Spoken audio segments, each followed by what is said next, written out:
How's it going, everyone? Back here with another deck profile video for you. This one was a request, but it's a deck that I already had built, so I just spiced it up a little bit, and I'm here to show it to you. It's a Nightwing deck. So here's the front runner of the deck, Nightwing. He says whenever he leads a team attack, gain 1 victory point. So this guy, if he's on the board, he is a clock for your opponent, because you should be trying to team attack every turn with him, and even if they block the attack and it doesn't connect for a victory point, just because he leads a team attack, it gets 1 victory point. So that means that on some attacks, or on almost all attacks, he has the potential for 2 victory points. The way that a team attack works is you perform an attack with the character and a battle card, and you pay 5 MP to link a second character to that attack. Now, the linked character has to have the same stat as the main attacker, the one performing the attack, as well as the battle card has to match up. So, and if Nightwing is the leader of said team attack, then yeah, you get that bonus victory point for using him. So he's one of the main ideas of the deck. Next, you play 3 Blue Beetle. Blue Beetle helps for getting characters out on the board to be able to team attack with Nightwing the following turn after you play him, as well as keep a blocker up. You can't sell yourself too short on this deck because you don't want to be open field all the time, but it is an aggro deck. Nightwing does get victory points very quickly, so Blue Beetle helps fill up your board, get you some spike MP because of the +4 he gives, plus the whatever another character comes out gives. So Blue Beetle helps speed up your game a little bit. Next, you play 3 Harley Quinn. Harley Quinn is just a really sweet card. She's got 3 stats, so TKO, it takes all 3 colors. She gets up to rank 5, so Blue Beetle can cheat her out. If she dies during the battle step, you get a victory point. So her alongside Nightwing is just 2 different ways now to cheat victory points. Also, you know, Nightwing's not always on the field, so having Harley lead a team attack is really nice, because your opponent doesn't want to block it and have her die, but you have to block team attacks with high power battle cards, or else they still connect for a victory point. So she's a nice little double-edged sword. Your opponent doesn't want to deal with her, but has to deal with her at times. Harley's really good. Next, you play 2 Batgirls. Batgirl can also get cheated into play by Blue Beetle. She's 5 or less. Her ability is a continuous one that says you may link her to a team attack for 0 MP. So like I stated earlier, normally it takes 5 MP to link a team attack, but with Batgirl here, you can link her for free, so it sets up some really nice plays, especially if you need the MP elsewhere. Next, I play 2 Red Tornado. Red Tornado is a high MP giver, as is almost everybody in the deck. He's 5 or less, so he can come out with Blue Beetle as well, and he says whenever he scores a victory point, draw 2 cards. So a cool thing to do with Red Tornado here is to have Red Tornado throw an attack that's decently powerful, and then have Nightwing team attack with a reusable attack or a recycling attack. So now your opponent really has to decide like who they're going to block, because both are putting them under constant pressure. One's going to draw you into more cards, the other one's just going to get you that second victory point and let you reuse the attack. So also, if he leads a team attack and that team attack penetrates for a damage, then you still get to draw the card. So since we're a team attack focused deck, sometimes you don't team attack with Nightwing and you'll go with Red Tornado instead. You can still link up that Batgirl for free with him, so it's pretty good. Then lastly, I play 1 of Batman the Dark Knight. He says when he comes into play, you push a character. He's got a awesome stat line, +3 MP. It's a really good card. This is nice if my opponent attacked heavy with 2 guys and I'm sitting on him and I've got a solid board of Nightwing plus good cards in hand. I can tap down there or push down their last remaining defender and have Nightwing connect for that guaranteed 2 points and hopefully use a reusable attack or something. Moving on to the battle cards. Since we're a team attack deck, I play 3 Strength and Numbers. This says if you perform a team attack this turn, draw 2 cards.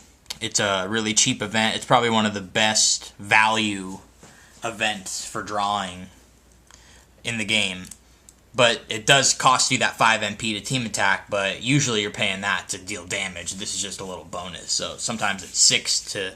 But, you know, if you pair this with Batgirl, say, then it's really nice. It's just -1 to draw 2 cards. You can't go wrong there.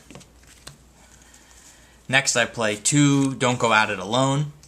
This card says you may link a character for 0 MP to a team attack this turn.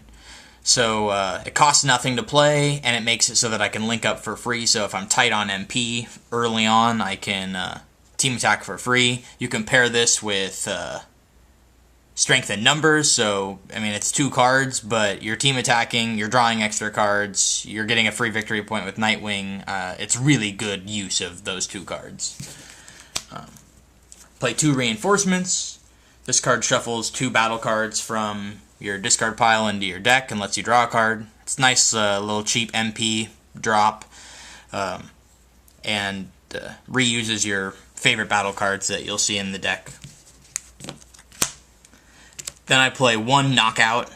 This is nice for clearing off a board state to drop a Batman or to get a more opportune Blue Beetle. You can take out one of your own Blue Beetles. And this deals with like the problem characters, like Constantine's going to hurt this deck, and Doomsday always hurts, Firestorms, you know, Knockout's going to be really good. It's a nice little MP spender because this deck does generate a fair amount of MP, even though you are spending 5 constantly to team attack. This is one of your bigger hitters here.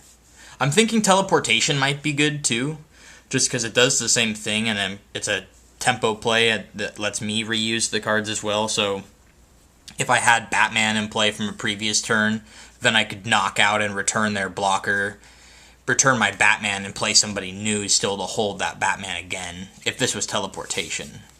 I'm not sure. I like killing guys, though. That's pretty good. Moving on to the battle cards, I play 2 of the rank 1 multi-special. This card says if it gets you a victory point, return it to your hand.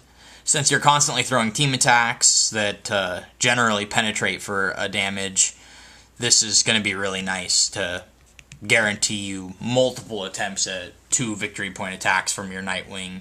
If you know that guys aren't going to defend this turn, you know, you just throw this attack, let it come back to your hand, keep your advantage in your hand, just get the little damage when you can. I really like this card. It seems like a lot of decks are going to want to play this. It's one of my favorites so far. Next I play 2 Special 2. This turns off characters, so in the event that I don't have Knockout and they have problem characters on board, especially Constantine, throw one of these early, turn them off, get my board online. Then I'm doing what I need to do. General Zod is going to be a problem as well, so being able to turn him off so that I can team attack for a free victory point and figure out another way to deal with Zod. This is pretty good, and I have ways to reuse this, as well as the multi-rank 1.